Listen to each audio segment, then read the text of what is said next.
Tout le monde, c'est Fat4 à l'appareil, j'espère que vous allez bien. Aujourd'hui, on va se retrouver pour la review du chapitre 47 de Dragon Ball Super.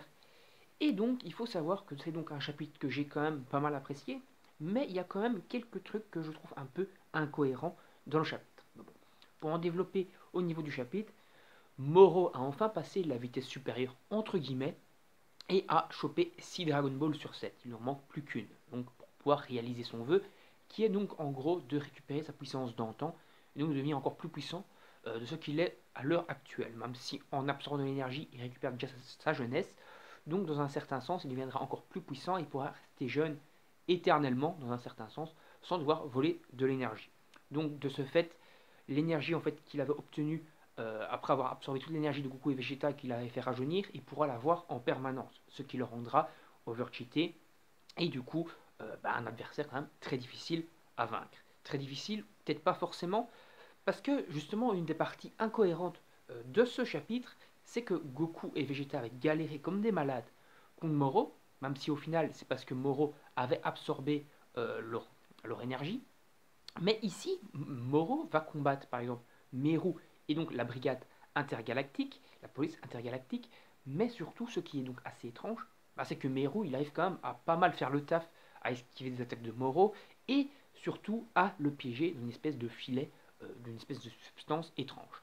Même si Moro se libère au final assez facilement en libérant son énergie, c'est quand même déjà assez intéressant à signaler. Bon après, Meru, on savait qu'il était puissant parce que Vegeta avait déjà même lui-même fait un petit peu le rapprochement sur la puissance de Moro dans le chapitre, je crois, 44 ou 45, lorsqu'ils allaient combattre un peu les sbires.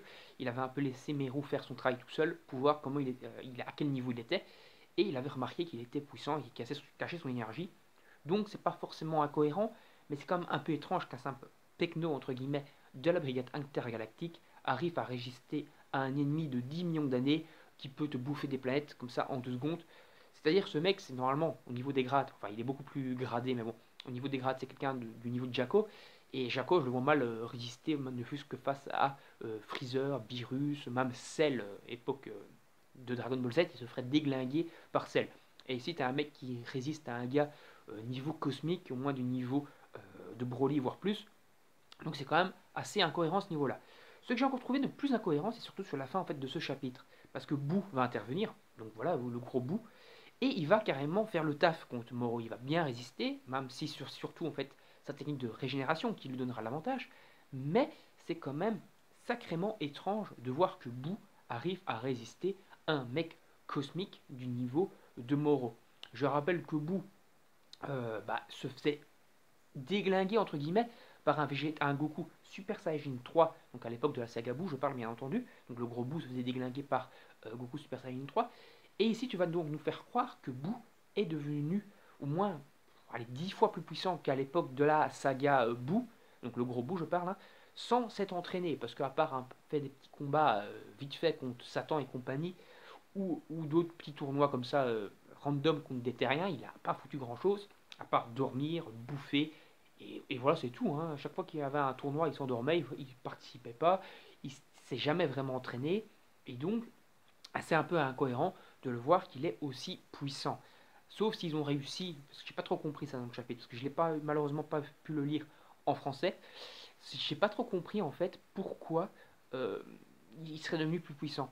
Est-ce que la brigade intergalactique, la police intergalactique aurait fait quelque chose pour que l'énergie donc du grand Kaioshin qui est dans le corps de Boo quoi, et puisse se libérer dans Boo. Donc en gros, est-ce que le grand Kaioshin a pu filer son énergie qu'il avait à l'époque lorsqu'il avait arrêté Moro pour la première fois?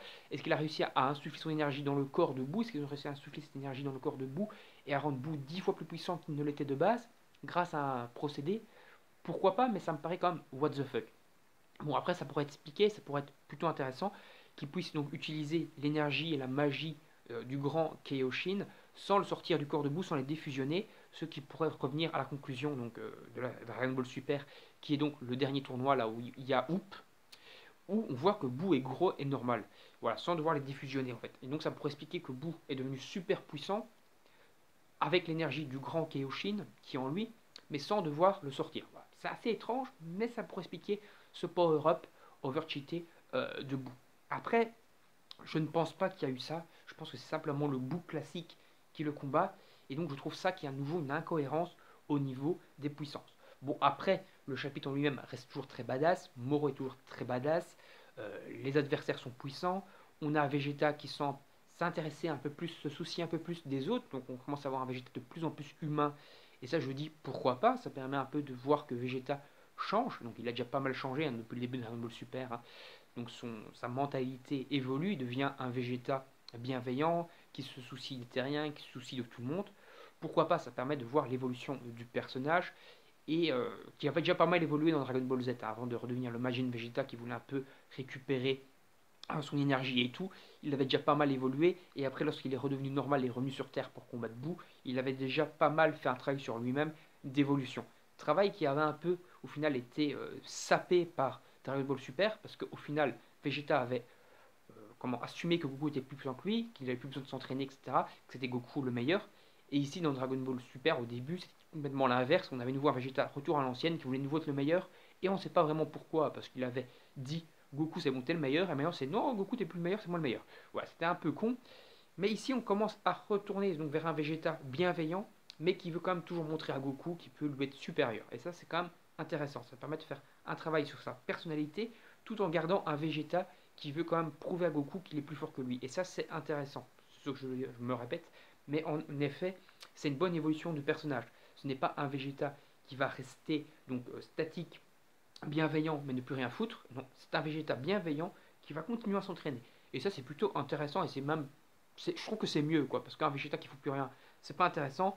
Un Vegeta qui reste un bâtard à vouloir rester le plus fort, c'est pas intéressant non plus.